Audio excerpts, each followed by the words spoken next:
যে স্বপ্নের একটা জেনারেটর আছে, স্বপ্নের জেনারেটরটা এটা অটো করা কারেন্টে, এটা অটো করা, এটা মাঝে মাঝেই সমস্যা হয়। মিস্ত্রি আনে কি ঠিক করে না করে এটা জানি না, মাঝে মাঝে এদের ডিস্টার্ব দেয়।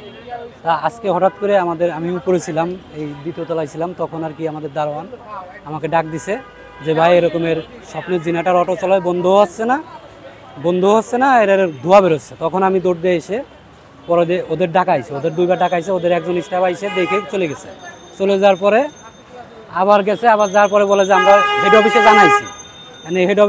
হেড অফিসে তো কখন লোক আসবে তখন ঠিক করবে, এর আগে যদি একটা বড় একটা অ্যাক্সিডেন্ট করে যায় এটা দেখবে কে। তারপরে আমরা কী করলাম, ওইটা জিনিসটা চিন্তা করে আমি আমাদের স্কুলের যত বাচ্চা আছে আমাদের এক স্যারের সাথে আলাপ করে ওদের আমরা সিটি ক্লাবে নিয়ে গেছি। সিটি ক্লাবে নিয়ে যাওয়ার পরে দেখি যে স্বপ্নের লোকজন দূরে আসতেছে সব। ওরা আসার পরে তারপর যৌথভাবে সবাই মিলে কাজ করছি। ভিতরে আগুন লাগে নাই পুরো, মানে একটু ওই তারে ওদের যে জেনারেটরের যে একটা বক্স আছে ওটাই মানে কারেন্ট হয়তো আইছে, ওটা ফায়ার কাটে ওটায় আগুন একটু লেগে ধোয়া হয়েছে। তেমন কোনো ক্ষয়ক্ষতি হয় না, আমাদের কোনো স্কুলের বাচ্চারাও ক্ষয়ক্ষতি হয় নাই, আর আমাদের তেমন কোনো ক্ষতি হয় নাই, শুধু তার পড়ছে এটুকু। ফায়ার সার্ভিস তো ফোন দিয়ে মাত্রই চলে আসছে, সাথে অনেকেই ফোন দিছে, সাথে যার মাধ্যমে চলে আসছে ফায়ার সার্ভিস। এরা এসে কাজ করছে, এরা এসেই পুরোটা জিনিসটা যা ছিল ওরা বাকিটা সম্পূর্ণ করে দিচ্ছে।